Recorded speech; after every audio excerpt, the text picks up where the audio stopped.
এটা হলো রোবটদের কলেজ, কিন্তু এই রোবটটা এই কলেজে নতুন। এরপর সেই ক্লাসে গেলে টিচার তাদের কঠিন অঙ্ক করতে দেয়, কিন্তু নতুন রোবটটা প্রশ্নের উত্তর দিতে দেরি করছিল। এরপর সে উত্তর দিলে সেটা ভুল হয়, এই জন্য তার মন খারাপ হয়ে যায়।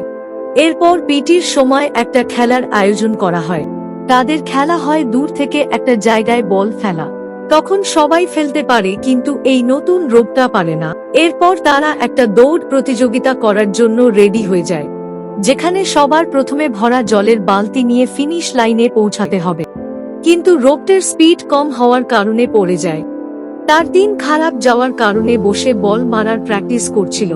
পরের দিন যখন টিচার ক্লাসে মানুষের বিষয়ে প্রশ্ন করে কেউ উত্তর দিতে পারে না, শুধু সেই রোবটটা উত্তর দিতে পারে, যার কারণে সব রোবট অবাক হয়ে তাকে দেখতে শুরু করলে সে অনেক খুশি হয়ে যায়।